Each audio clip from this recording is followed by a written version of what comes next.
My family took my $10 million inheritance and dragged me out by my hair, but my hidden plans slowly made their empire collapse before my eyes. My name is Stephanie, and I am 29 years old. I was supposed to be my grandfather William's only heir. He promised me his $10 million fortune and the family business.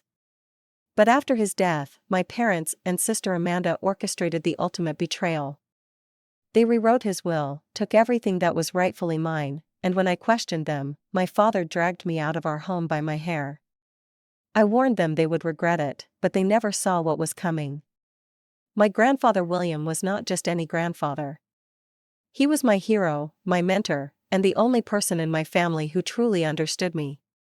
Born to immigrant parents, he built his logistics company, Mercer Shipping, from nothing but determination and grit. By the time I was born, he had transformed it into a multi-million-dollar enterprise that employed hundreds of people across 3 states. From my earliest memories, Grandpa William and I shared a special connection. While my parents were always busy with their own lives and my younger sister Amanda's endless activities, my grandfather made time for me.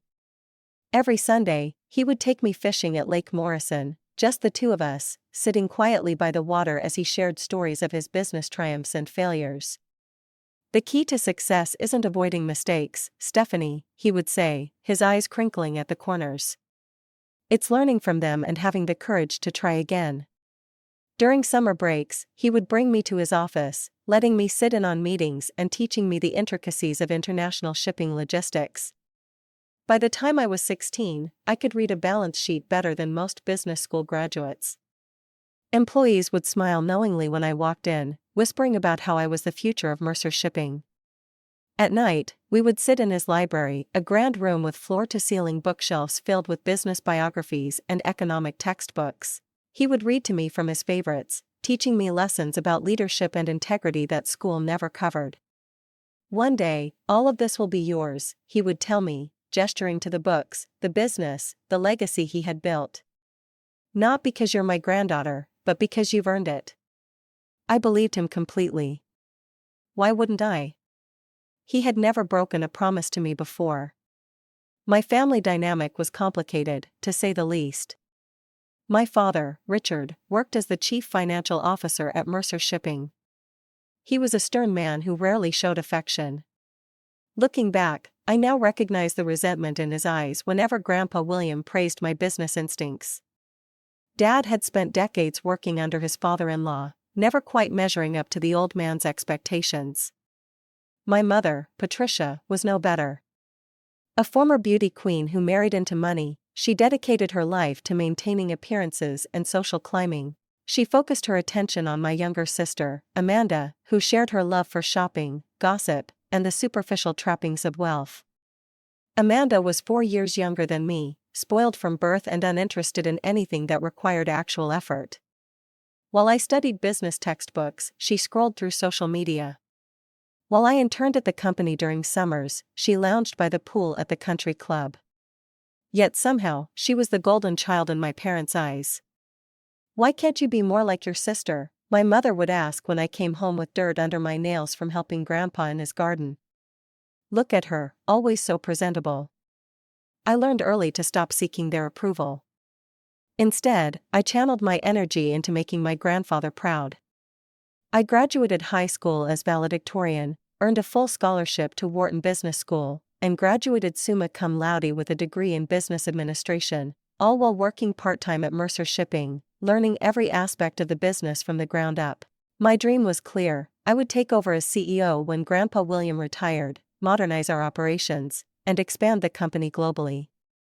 He encouraged this vision, introducing me to industry contacts as the future of Mercer Shipping and gradually increasing my responsibilities within the company. By 29, I was effectively running the day-to-day operations as Chief Operations Officer. The employees respected me, not because I was the boss's granddaughter, but because I had earned their trust through hard work and fair leadership. I never pulled rank or demanded special treatment. I started in the mailroom like everyone else and worked my way up. The only cloud over this perfect professional picture was the growing tension at home. As Grandpa William gave me more responsibilities at Mercer, my father became increasingly hostile. Dinner conversations turned into interrogations about my decisions at the company.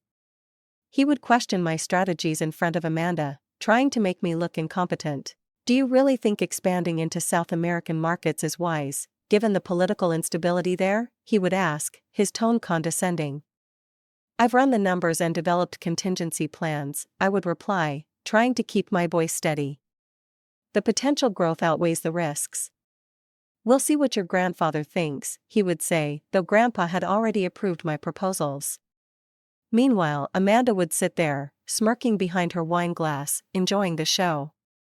At 24, she had accomplished nothing beyond maintaining her social media presence and dating a series of increasingly wealthy men. Yet somehow, in my parents' eyes, she could do no wrong. "Not everyone needs to be a workaholic," my mother would defend her when I pointed out her lack of ambition. "Amanda has other talents." Those talents apparently included manipulating our parents and spending money she hadn't earned. But I didn't care. As long as I had Grandpa William's support and the promise of the company, I could endure their pettiness. Looking back, I should have seen the signs, the whispered conversations that stopped when I entered rooms, the way my mother suddenly became interested in the company, asking questions about revenue and assets, the increasing frequency of family-only dinners that excluded me because I was working late. But I was too focused on proving myself at Mercer Shipping to notice the storm brewing at home. The last normal day I remember was my 29th birthday. Grandpa William took me to our favorite steakhouse and presented me with an antique pocket watch that had belonged to his father. "For the next generation of Mercer leadership," he said, his eyes misty. "I couldn't be prouder of the woman you've become, Stephanie." I had no idea that within 3 months, everything would change, that the family I thought I knew would reveal their true colors in the most devastating way possible. It was a Tuesday afternoon when I found Grandpa William collapsed on the floor of his office. I had stopped by to discuss a new contract with a major retail chain and instead found him unconscious, his breathing shallow. I called 911 with trembling hands, riding in the ambulance while frantically trying to reach my parents. He had a stroke, the doctor told us in the hospital waiting room. But tests revealed something more concerning. "I'm afraid we found advanced stage pancreatic cancer. It's already spread to his liver." The room spun around me as she continued talking about 6 months at most and making him comfortable. My grandfather, the invincible titan of industry, the man who seemed eternal to me, was dying. "I need to speak with my granddaughter alone," he said when he regained consciousness, his voice weaker than I had ever heard it. My parents exchanged glances but left the room without argument. "Listen carefully, Stephanie," he said, gripping my hand with surprising strength. "Things are going to get complicated. Trust only what I've told you directly. Promise me you'll be strong." "I promise," I whispered, trying to hold back tears. "But you're going to fight this, right? We'll get the best treatments, specialists from anywhere in the world." He smiled sadly. "I've lived a good life, my dear. Built something that will outlast me. Now I need to make sure it passes to the right hands." Over the next few weeks, I practically lived at the hospital.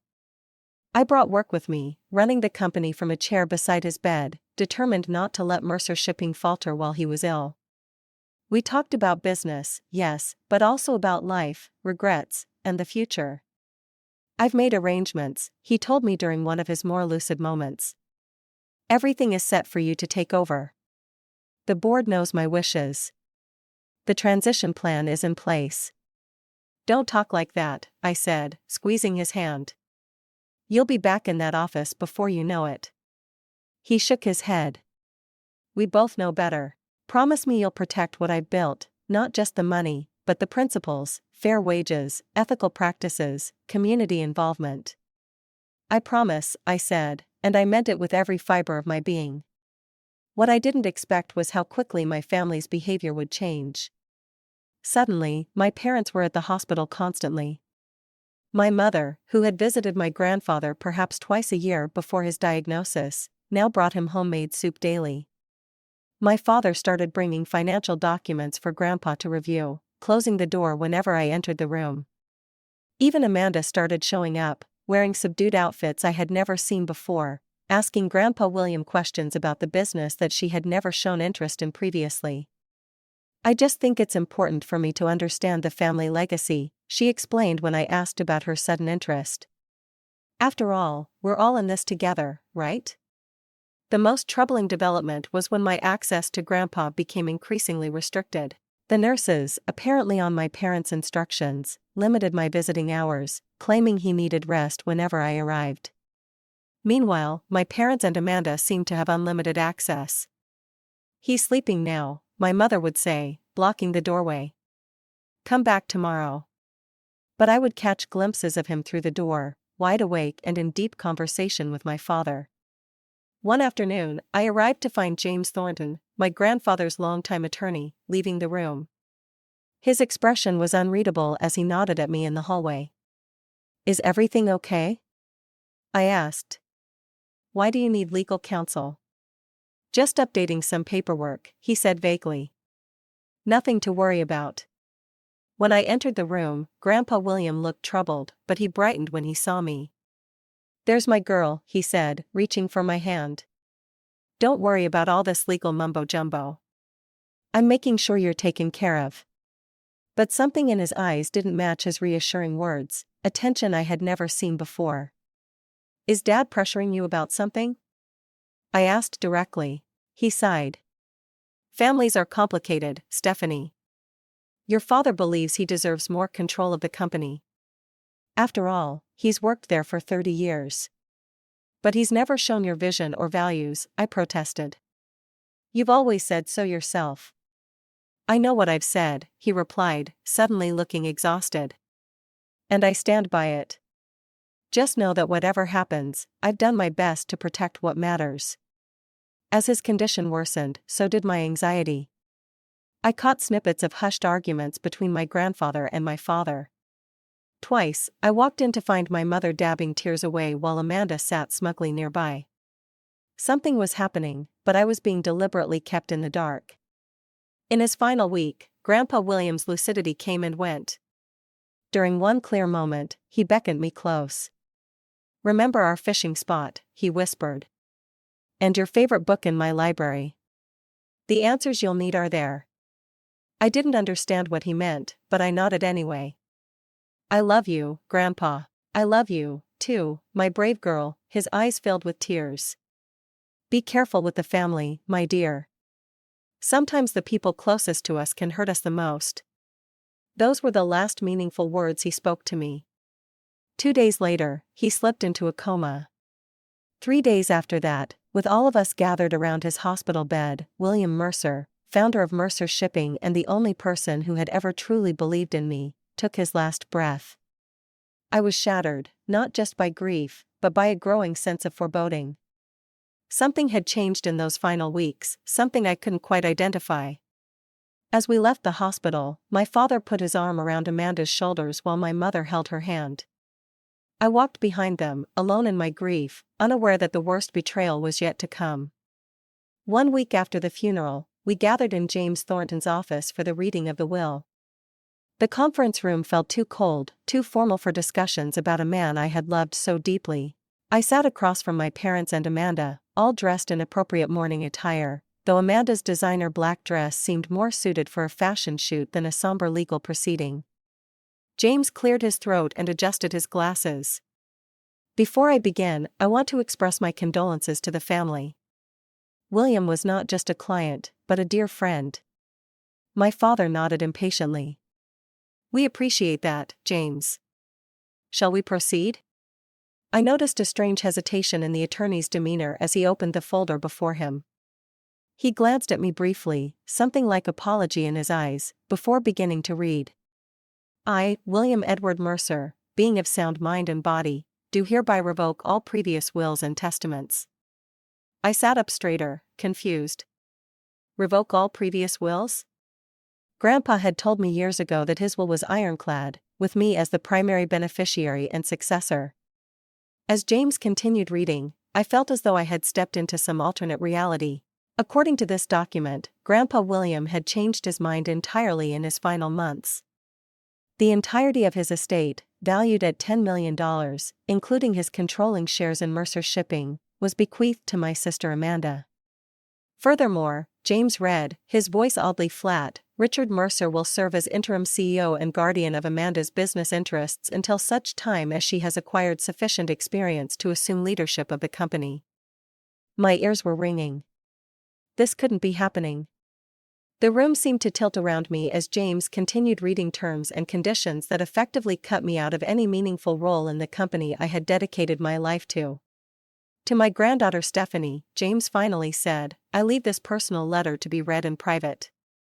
He slid a sealed envelope across the table. I stared at it, unable to comprehend what was happening. This had to be some kind of mistake or cruel joke. This can't be right, I finally managed to say. There must be some mistake. Grandpa promised the company to me. He trained me for this my entire life. James looked uncomfortable. I can only read what's in the legal document before me, Stephanie.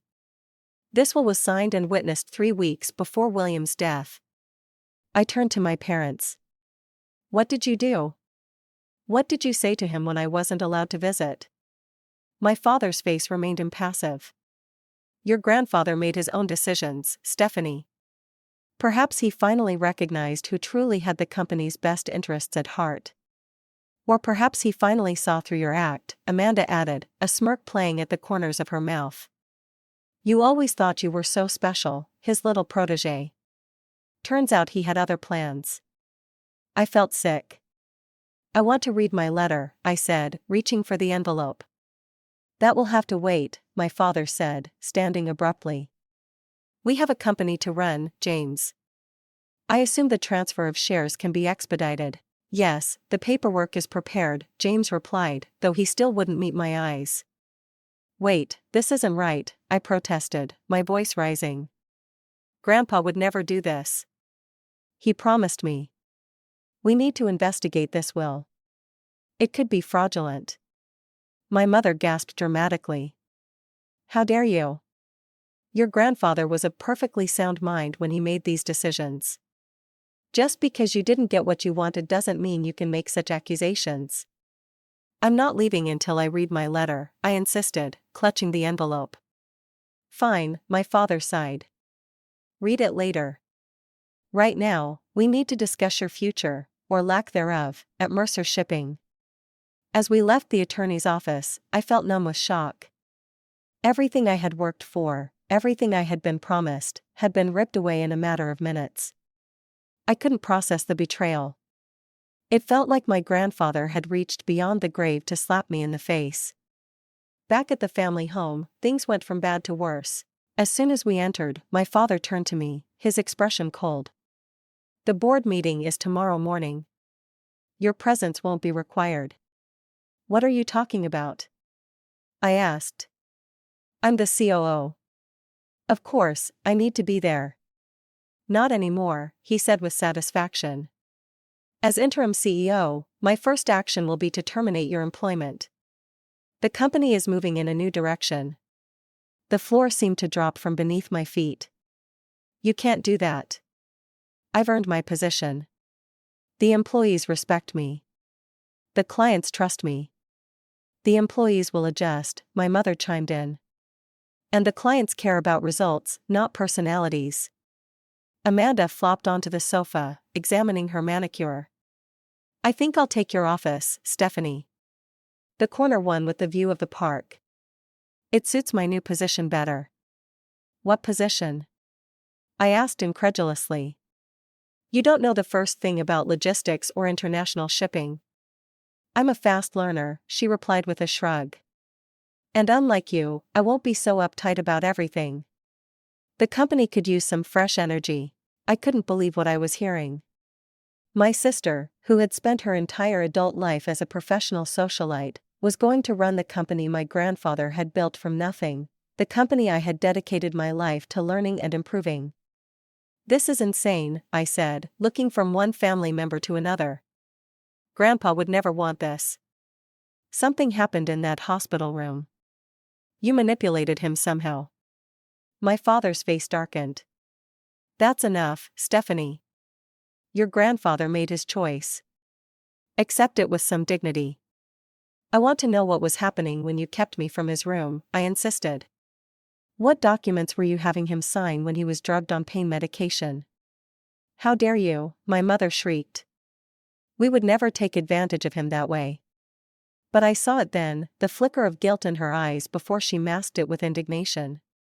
They had done exactly that. I'm going to fight this, I said, my voice steadier than I felt. This is clearly not what Grandpa wanted. I'll contest it. My father laughed, a harsh sound without humor. With what money? Your salary is gone as of tomorrow. Your apartment is company-owned. Your car is a company lease. The full implications hit me then. They hadn't just taken my inheritance and my job, they had systematically stripped me of every resource I might use to fight back. And one more thing, my father added, his voice dropping to a dangerous tone. This house now belongs to Amanda. You have 24 hours to remove your personal belongings and find somewhere else to live. I stared at him in disbelief. The family home, where I had lived all my life, where all my memories of Grandpa William resided, was no longer my home. You can't be serious, I whispered. Deadly serious, he replied. 24 hours, Stephanie. Then I want you gone. I went to my room in a daze, trying to process the magnitude of their betrayal. As I began pulling out suitcases, I noticed something odd. My drawers had been rifled through, possessions rearranged. Someone had been searching my room. Frantically, I checked my hiding spots. The journal where I documented conversations with Grandpa about the company's future was gone. So was the folder containing the business plan he and I had worked on together. Even my laptop had been tampered with, files mysteriously missing. They hadn't just betrayed me, they were actively destroying any evidence of Grandpa's true intentions. As night fell, I sat on my bed, the unopened letter from my grandfather clutched in my hands, wondering how my life had imploded so completely in a single day. The next morning dawned with an eerie calm that belied the storm raging inside me. I had barely slept, my mind racing with questions and half-formed plans. I needed time to think, to strategize, but time was the one thing my family wasn't giving me. I began packing methodically, trying to focus on practicalities rather than the ache in my chest, clothes, toiletries, important documents. What does one pack when being exiled from their own life? I found myself holding objects and wondering about their significance. The snow globe Grandpa brought me from Switzerland, the fountain pen he gave me when I graduated college, small tangible pieces of our relationship that suddenly seemed priceless. Around noon, I heard a sharp knock on my bedroom door before it swung open without waiting for my response. My mother stood there, arms crossed, surveying my packing progress with cold eyes. Your father called from the office, she said. The board unanimously approved your termination and Amanda's future position, effective immediately.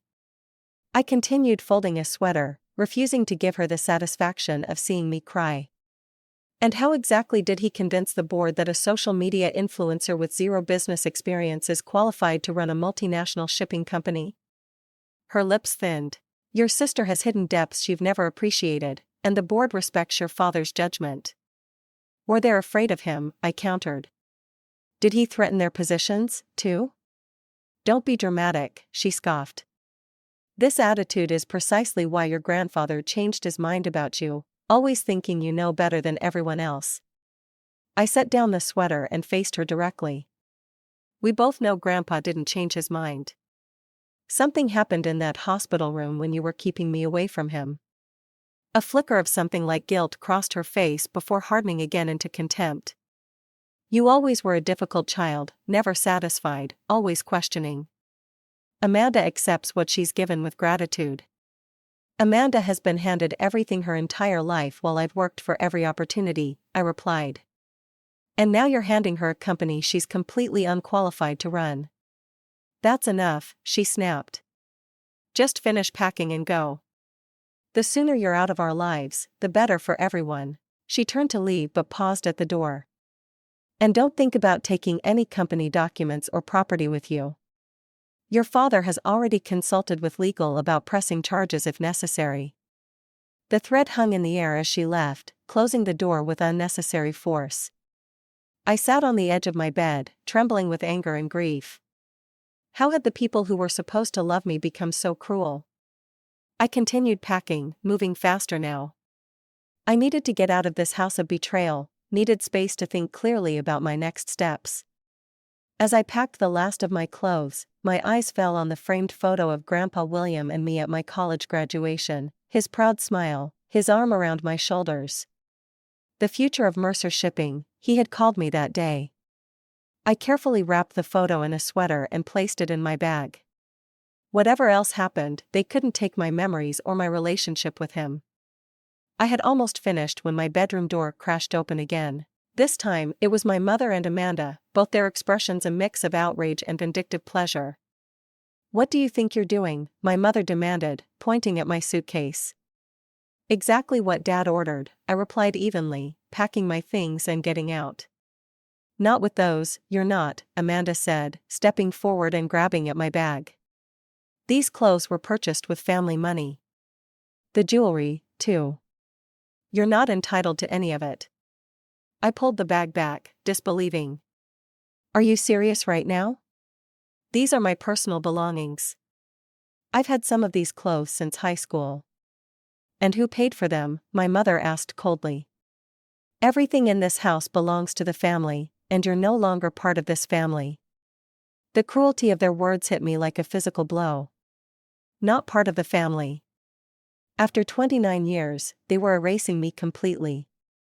"You can't be serious," I said, my voice shaking despite my best efforts. "You're going to send me away with nothing? No clothes? No personal items? You can have what you came into this world with," my mother replied. "Nothing." I clutched my bag tighter. "I'm taking my clothes and personal belongings.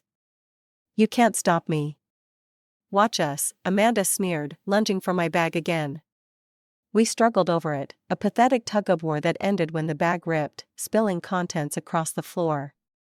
Amanda immediately began sifting through the items, pulling out anything she deemed valuable. "This necklace is mine now," she declared, holding up the pearl pendant Grandpa had given me for my 21st birthday. "That was a gift from Grandpa," I protested, reaching for it. She yanked it away, her expression triumphant. "Too bad.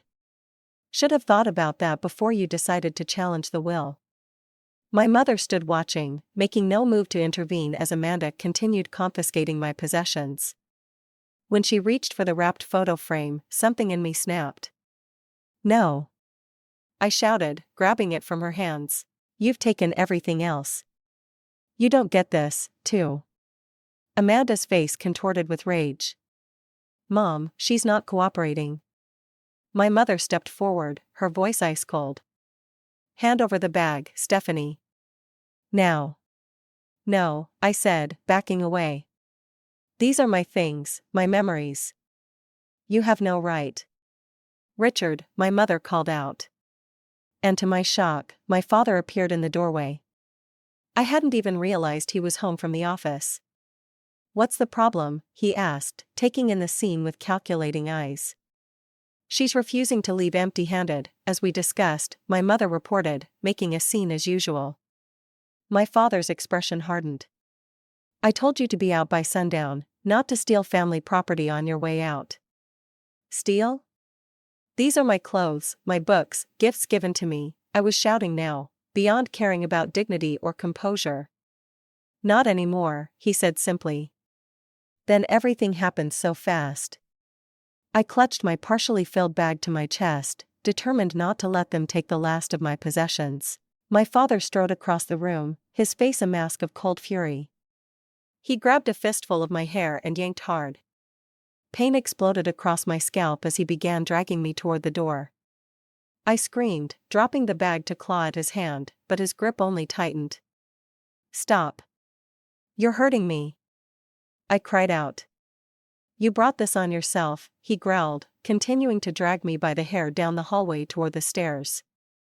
I stumbled and fell to my knees, but he didn't stop, pulling me along the floor as my mother and Amanda followed behind, carrying what remained of my bag.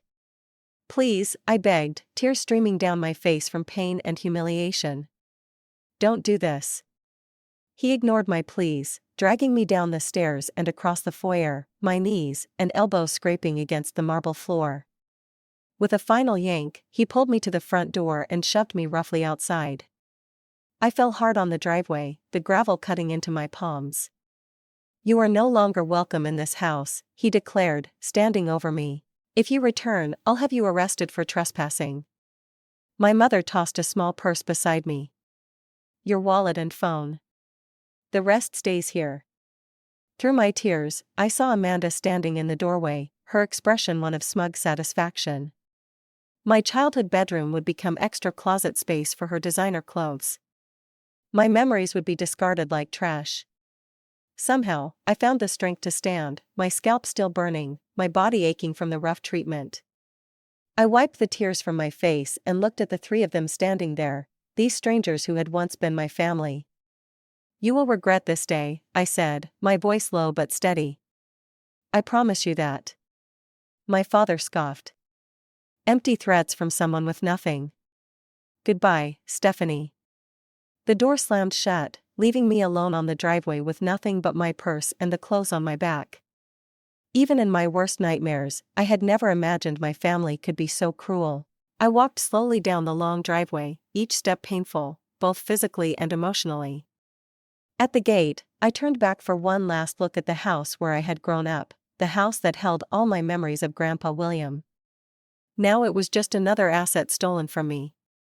With nowhere else to go, I walked to the bus stop and sat on the bench, trying to make sense of what had just happened. In the span of a week, I had lost my grandfather, my inheritance, my job, my home, and my family.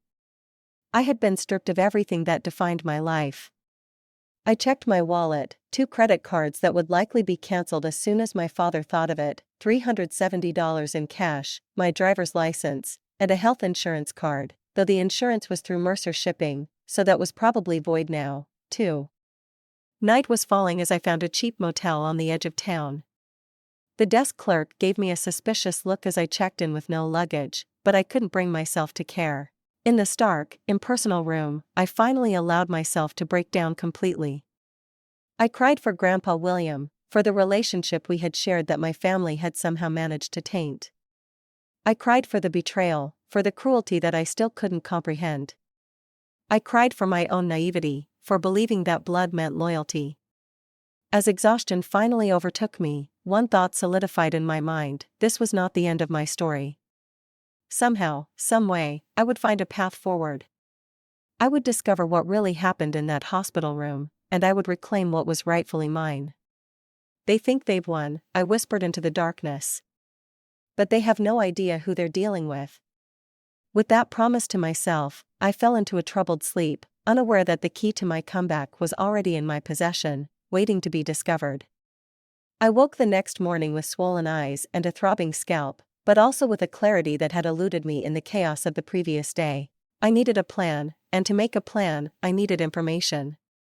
Most importantly, I needed to read the letter from my grandfather that I had stuffed into my pocket during the confrontation at home. With trembling hands, I opened the envelope. Inside was a single sheet of paper with just 3 sentences. "Remember our special place? Check your favorite book. Trust only Julia." I stared at the cryptic message, turning it over to see if there was more, but the back was blank. Our special place could only mean one thing: the fishing spot at Lake Morrison, where we had spent countless Sundays together. My favorite book had to be The Art of War by Sun Tzu, which Grandpa had given me on my 16th birthday, but it was still in his library, now controlled by my family. Julia was easier to identify. Julia Henderson had been my grandfather's executive assistant for over 20 years, a loyal and discreet woman who knew more about Mercer Shipping than anyone except Grandpa himself. If he told me to trust only her, there must be a reason. I checked my phone, no calls or texts from my family, not that I expected any, but there were several missed calls and messages from coworkers at Mercer expressing confusion and concern about my sudden termination. I would have to deal with that later. Right now, I needed to contact Julia. I called her cell phone, praying she would answer. "Stephanie," her voice was cautious. "Are you okay? I've been so worried." "Not really," I admitted. Can we meet somewhere private? It's important. There was a pause. Your father has instructed all employees not to have contact with you. My heart sank. I understand if you can't risk your job. I didn't say that, she replied firmly. William was more than my boss. He was my friend, and he adored you. Meet me at Riverside Cafe in an hour. It's far enough from the office that no one should see us. Relief flooded through me. Thank you, Julia. Truly. I used the last of my cash to pay for the motel and a taxi to the cafe. Julia was already waiting at a corner table, her expression concerned as she took in my appearance. My God, Stephanie, what happened to you?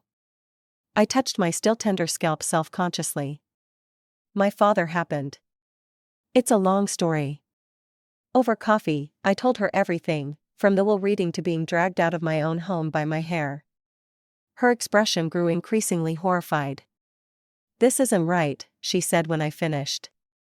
None of this is what William wanted. You knew about his will? I asked eagerly. She nodded, glancing around before leaning closer. The original will left everything to you. He showed it to me himself last year. But 3 weeks before he died, Richard brought in a new lawyer, not James Thornton, who had been William's attorney for decades, but someone new. They were in William's hospital room for hours. When they left, William seemed different, defeated, somehow. Hope sparked within me. So the new will could be fraudulent or signed under duress. I believe so, she said, but proving it would be difficult. Your father was very careful. I showed her the cryptic note from Grandpa. What do you think this means? Julia studied it thoughtfully. The book reference is clear. William kept a hidden safe behind The Art of War in his library. As for the special place, she hesitated. About a month before he was hospitalized, William asked me to set up a safety deposit box at First National Bank. He didn't tell me what he put in it, but he mentioned something about insurance against Richard's ambitions. My pulse quickened. Did he give you a key? No, but he mentioned that the key would be where Stephanie and I caught our first fish together. Lake Morrison, the old oak tree where we had sat that Sunday morning when I was 7 years old, proudly holding up a small vase while Grandpa beamed beside me. There was a hollow in that tree where we sometimes left messages for each other, a secret communication system that had been our special game. I need to go there, I said decisively. Today. There's something else you should know, Julia said, her voice dropping even lower. In the weeks before his death, I overheard Richard and William arguing. Richard was threatening to expose some kind of financial irregularities unless William changed his will. I don't know the details, but William was furious. He said Richard was trying to blackmail him with his own misdeeds.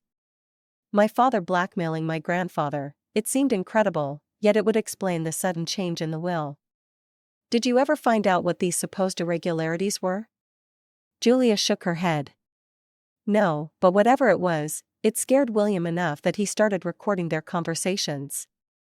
He had me order a small digital recorder that looked like a pen. He kept it with him whenever Richard visited. The puzzle pieces were starting to fit together. Whatever my father had on Grandpa, he had created evidence to protect himself, evidence that might still exist. I need to get into the safety deposit box and find that book safe, I said. But I can't go back to the house. I can help with the book, Julia offered. William asked me to keep some of his personal items at my home after he was diagnosed, books, photos, mementos he didn't want lost if things went badly. The Art of War is among them. For the first time since Grandpa's death, I felt a flicker of hope. Julia, you're amazing. When can I see these items? Come to my house tonight. My husband is away on business, so we'll have privacy. She hesitated. But Stephanie, you should know that your father is vindictive. If he discovers you're investigating, he might come after you even harder. I'm already at rock bottom, I said grimly. What more can he take from me? Your freedom, she warned. Richard has friends in the police department. Be careful. After leaving Julia, I took a bus to Lake Morrison. The park was quiet on a weekday afternoon, allowing me to make my way to our special fishing spot undisturbed. The old oak tree stood as it always had, a silent witness to so many conversations between Grandpa and me. I approached the familiar hollow at the base of the trunk, heart pounding. Reaching in, my fingers touched something cool and metallic, a small key attached to a fishing lure we had used on that first trip. Grandpa had thought of everything. That evening, at Julia's modest home, she brought out a cardboard box filled with my grandfather's personal effects. On top was the leather-bound copy of The Art of War that had been his prized possession. He specifically mentioned this book several times, Julia said. It contained wisdom beyond its pages. I examined the book carefully, noticing that the binding seemed slightly thicker than it should be. Gently, I worked my fingers along the spine until I felt a small catch. With a soft click, a hidden compartment opened, revealing a USB drive and a folded piece of paper. The note read, "For Stephanie, the truth about Richard's betrayal. Use it wisely, my dear." Julia brought her laptop, and with shaking hands, I inserted the USB drive. It contained dozens of audio files, each labeled with dates corresponding to the last 2 months of Grandpa's life. I clicked on the most recent one. Grandpa's weak voice filled the room. "I won't do it, Richard. I won't betray Stephanie." My father's reply was cold. "You don't have a choice, Dad. Either you sign the new will, or I go public with the evidence. Your precious company will be destroyed, and your golden girl will watch your legacy crumble into a scandal." "Those documents are manipulated, and you know it," Grandpa protested. "It doesn't matter what I know," my father sneered. "It's what I can make the board and the authorities believe. Sign the papers, or everything you've built will be destroyed." I listened to file after file, each more damning than the last. My father had fabricated financial documents suggesting that Grandpa had been embezzling from the company for years. The allegations were false, but my father had created convincing evidence and threatened to take it to the board and the SEC if Grandpa didn't change his will. "He was protecting you and the company," Julia said softly as the final recording ended.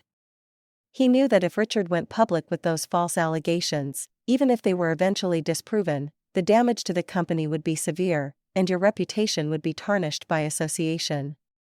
So he sacrificed his own wishes to protect me," I whispered, tears filling my eyes.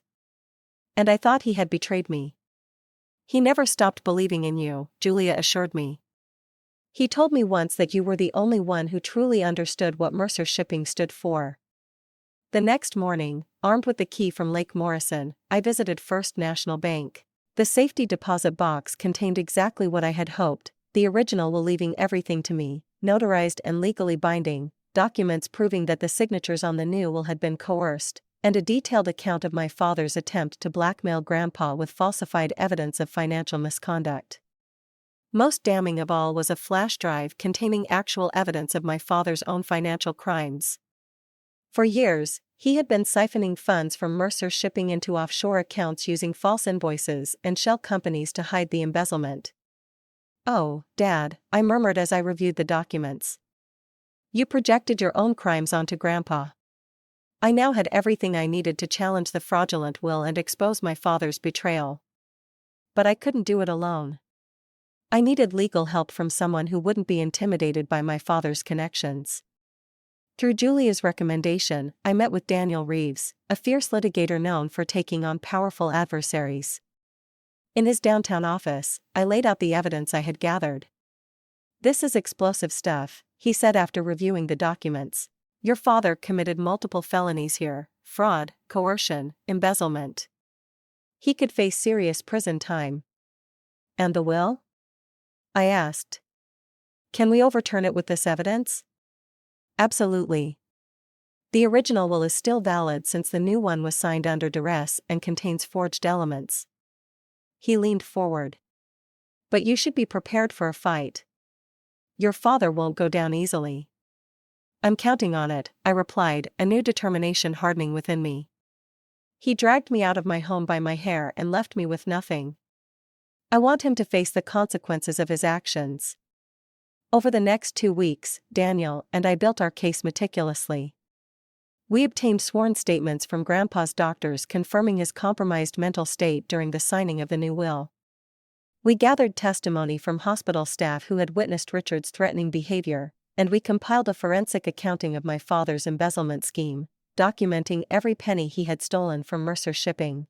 Meanwhile, I reached out to key members of the company's board of directors, people who had known and respected me during my years at Mercer. Without revealing our full strategy, I arranged a special board meeting to discuss concerns about the company's direction. The trap was set. All that remained was to spring it. The morning of the board meeting dawned clear and bright, a stark contrast to the storm I was about to unleash. I dressed carefully in a suit I had purchased with a loan from Daniel, who had agreed to work on contingency after seeing the strength of my case. Julia had helped me prepare, providing inside information about the company's current operations and my father's vulnerable points. "Are you ready for this?"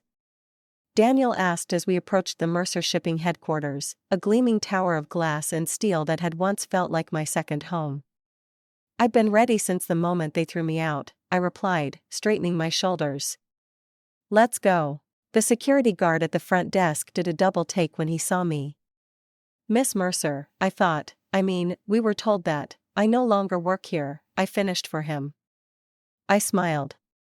"That's one of the matters we'll be clearing up today, Thomas. I have a meeting with the board." He hesitated, clearly unsure of protocol. "I should call Mr. Mercer." "That won't be necessary," came a voice from behind us. Julia stood there, keycard in hand. "Miss Stephanie is expected in the boardroom. I'll escort her up." In the elevator, Julia squeezed my hand. "The whole executive floor is buzzing. Your father has been in a closed-door meeting with Amanda all morning. They know something's happening, but not what." "Good," I said. "I want the element of surprise." The boardroom was nearly full when we arrived. 10 of the 12 board members were seated around the massive oak table, along with several senior executives. My father sat at the head of the table, looking irritated. Amanda sat beside him, scrolling through her phone with a bored expression. Neither of them noticed me at first. "What is the meaning of this emergency meeting?" my father was demanding of Walter Chen, the board chairman. "I have actual business to conduct today." "I believe that's my cue," I said clearly, stepping into the room. The reaction was immediate. My father's head snapped up, his face contorting with shock and then rage. Amanda dropped her phone with a clatter. The board members murmured among themselves, several looking pleased to see me. "Security," my father bellowed, half rising from his chair. "This woman is trespassing." "Sit down, Richard," Walter said firmly. "We invited Stephanie to this meeting. There are serious matters to discuss." My father's face flushed dark red. "This is outrageous. She has no standing here. She's been terminated." "About that termination," I said calmly, moving to stand at the opposite end of the table from my father. "It was conducted under false pretenses, as was the reading of my grandfather's will, but I'm getting ahead of myself." I nodded to Daniel, who began distributing folders to each person at the table. "Who the hell is this?" my father demanded, glaring at Daniel. "Daniel Reeves, counsel for Stephanie Mercer," he replied smoothly. "Please review the documents before you. They contain evidence of serious misconduct that the board needs to address immediately." As the board members opened their folders, I watched their expressions shift from curiosity to shock to outrage. The folders contained concise summaries of my father's embezzlement scheme, the coercion of my grandfather, and the fraudulent will, along with supporting evidence for each allegation. "This is preposterous," my father sputtered, flipping through the pages. "These are fabrications, lies." "Are they?" I asked quietly. I nodded to Julia, who connected her laptop to the room's audio system. The recorded conversation between my father and grandfather filled the room, his threats echoing clearly for all to hear. The color drained from my father's face as his own voice condemned him. Amanda looked up from the documents, her expression stunned. "Dad," she whispered, "what did you do?" When the recording ended, I spoke into the silence. "My grandfather, William Mercer, built this company on principles of integrity and fairness. In his final days, when he was vulnerable and dying, his own son-in-law betrayed those principles. My father fabricated evidence of financial misconduct, threatened to destroy Grandpa's reputation, and forced him to sign a fraudulent will that went against his explicit wishes. I placed my hands on the table, leaning forward. But Grandpa was smarter than he gave him credit for. He created a record of everything and ensured that the truth would come to light. Walter Chen looked grim as he closed his folder. Richard, these allegations are extremely serious. If even half of this is true, we're talking about criminal behavior. It's all true, I said firmly. And there's more. The financial documents in Section 3 detail how my father has been embezzling from Mercer Shipping for at least 5 years, over $2 million diverted to offshore accounts through fabricated invoices and shell companies. Several board members gasped. My father's face had gone from red to ashen. This is a setup, he said, but his voice lacked conviction. She's trying to take control by slandering me. It's not slander if it's true, Daniel interjected. And we have documentation for every allegation. He nodded toward the doorway, where 2 men in suits had just entered. These gentlemen from the SEC's Enforcement Division would like to ask you some questions about those offshore accounts. My father's eyes widened in panic. He looked around the room, seeking allies, but found none. Even Amanda had moved her chair away from him, her expression a mix of confusion and betrayal. Richard Mercer, one of the SEC agents, said formally, "We need you to come with us to answer questions regarding possible securities fraud and embezzlement at Mercer Shipping." "You can't do this," my father said, looking desperately at the board members. "I'm the CEO." "Not anymore," Walter Chen replied, standing. "As chairman of the board, I am placing you on immediate administrative leave pending investigation.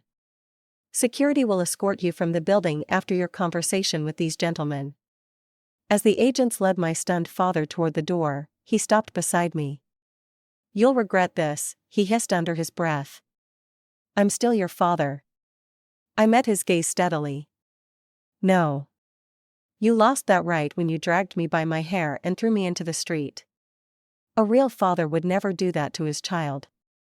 After my father was escorted out, Walter turned to Amanda. "Miss Mercer, in light of these developments, your provisional position is also terminated, effective immediately." Amanda looked shell-shocked. "But the will, the inheritance." "The will your father forced our grandfather to sign is invalid," I explained, softening my tone slightly. "The original will, which leaves everything to me, has been verified as authentic and legally binding." "So I get nothing?" she asked, her voice small. I could have been cruel in that moment, could have savored her distress as payback for her smug satisfaction when I was thrown out, but that wasn't who I wanted to be. "We'll discuss your situation privately," I said instead. "You were as much a pawn in Dad's scheme as anyone. He used you to get what he wanted." The remainder of the meeting was a blur of legal discussions and transitional planning. By unanimous vote, the board reinstated me as Chief Operations Officer and named me interim CEO until a formal succession plan could be implemented. As the meeting adjourned, board members came to shake my hand, many expressing their relief at my return. "Your grandfather would be proud," Walter told me quietly. "He always said you had steel in your spine. Today, you proved him right." As the boardroom emptied, I found myself alone with Amanda, who sat slumped in her chair, looking lost. "What happens now?" she asked, not meeting my eyes. "Dad will likely face criminal charges," I said honestly. "Mom, too, if she was involved in the coercion. The company will recover." "And me?"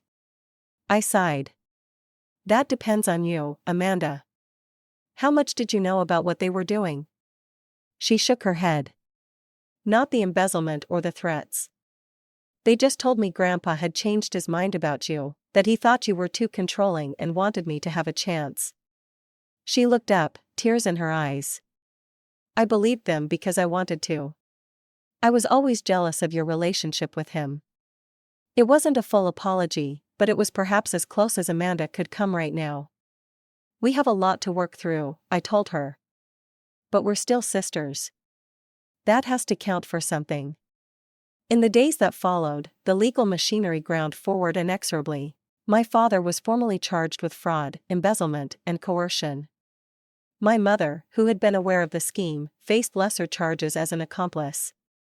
The original will was reinstated by the court, returning my inheritance and control of Mercer Shipping to me, as Grandpa had always intended. I moved back into the family home, reclaiming my space and the memories it held. Amanda chose to move into an apartment downtown, a first step toward the independence she had never been encouraged to develop. Our relationship remained fragile, but there was a tentative bridge forming between us. 1 month after the board meeting, I visited my father in the detention center where he awaited trial. He seemed smaller somehow, the power and arrogance stripped away by the orange jumpsuit and the knowledge of what he had lost. "Have you come to gloat?" he asked as I sat across from him. "No," I replied truthfully. "I came to understand why you hated me enough to destroy everything." He was silent for a long moment. "I didn't hate you," he finally said.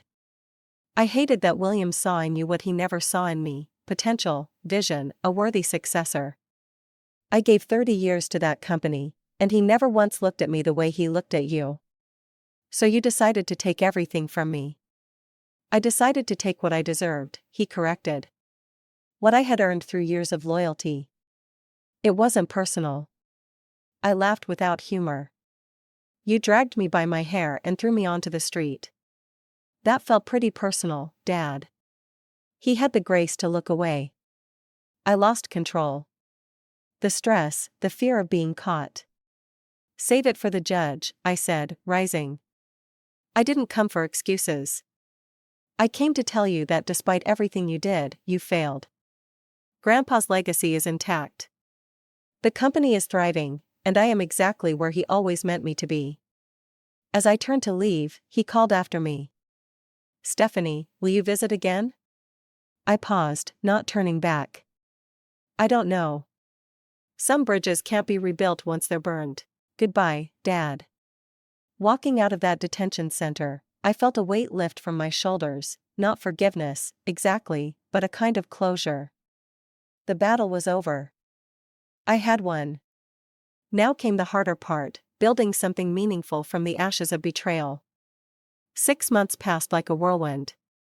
Mercer Shipping not only survived the scandal but thrived under my leadership. I implemented the modernization plans that Grandpa and I had developed together, expanding our operations into emerging markets and embracing sustainable shipping practices that positioned us at the forefront of the industry. The emotional recovery was slower than the professional one. There were nights when I woke in a cold sweat, the sensation of my father's hand in my hair still painfully vivid. There were days when the emptiness of the family home reminded me of all I had lost, not just Grandpa, but the illusion of family that had sustained me for 29 years. I began seeing Dr. Marlene Foster, a therapist specializing in family trauma. In her cozy office with its soft lighting and comfortable chairs, I gradually unpacked the complex emotions surrounding my family's betrayal. "What hurts most," I admitted during one session, "isn't the money or even the company. It's that they could do this to me at all. That our shared blood meant so little to them." "Family isn't just about blood," Dr. Foster replied gently. "It's about choices. Your parents and sister made their choices. Now you get to choose who constitutes your family moving forward." Those words resonated deeply. I began to recognize the true family that had formed around me: Julia, whose loyalty to Grandpa had extended to me in my darkest hour; Daniel, whose belief in justice had helped me reclaim what was rightfully mine; Walter and the other board members who had welcomed me back with respect and confidence. Even Amanda and I were cautiously building a new kind of relationship. After her initial shock wore off, she had enrolled in business courses at the local university.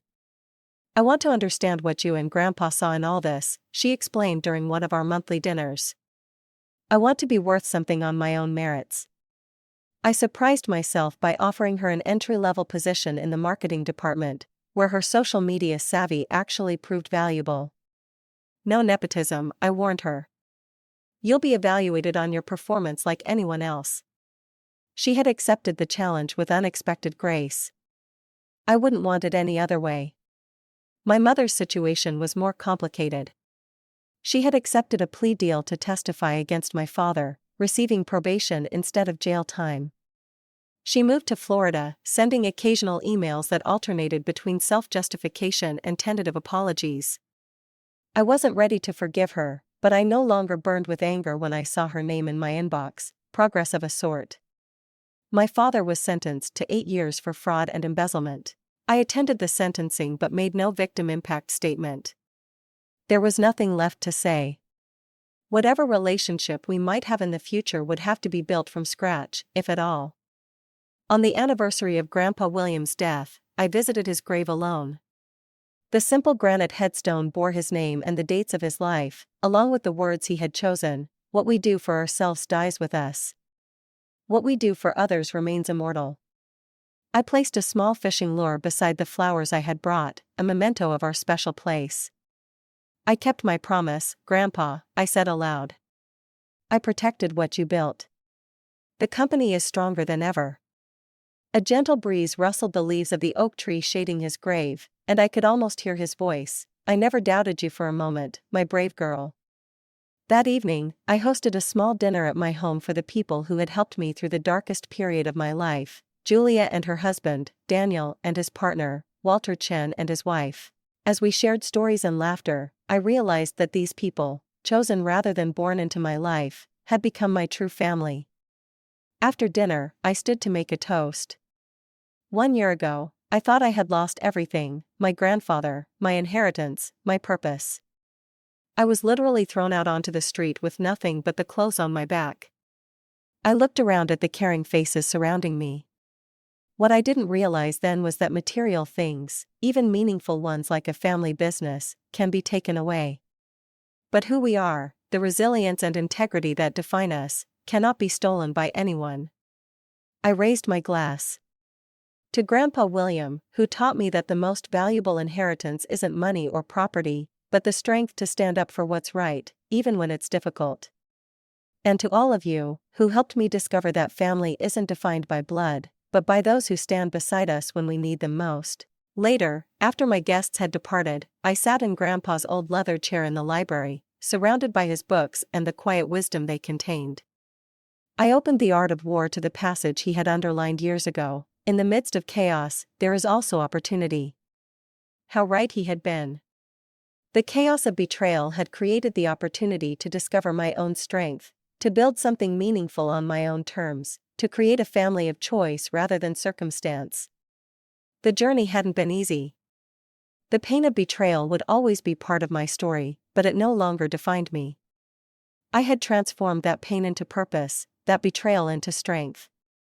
I thought of the frightened, heartbroken woman who had spent her first night of homelessness in a cheap motel, wondering if she would ever recover from the devastating loss. If I could speak to her now, I would tell her that the darkest moments often precede the most profound growth, that sometimes we need to lose everything external to discover the resources within ourselves, that betrayal, as painful as it is, can be the catalyst for building something more authentic and meaningful than what was lost. As I closed the book and placed it back on the shelf, I felt a sense of peace that had eluded me for months. The circle was complete. Justice had been served. Grandpa's legacy was secure. And I had emerged from the fire, not just intact, but transformed. Life would continue to present challenges, of course. Running a company in today's complex business environment would never be simple. Healing the wounds of family betrayal would take time, perhaps a lifetime. But I now faced these challenges from a position of hard-won wisdom and strength. Greed can turn family into strangers, I reflected. But resilience can turn strangers into a new kind of family. The betrayal that was meant to destroy me instead revealed what truly matters, and for that, I can almost be grateful. Standing at the window, looking out at the city lights spreading before me, I whispered a final thank you to the grandfather who had prepared me for this journey in ways neither of us could have anticipated. We did it, Grandpa. Not for the money or the power, but for the truth and your honor. In the quiet of that moment, I felt a profound certainty that, wherever he was, he knew, and he was proud.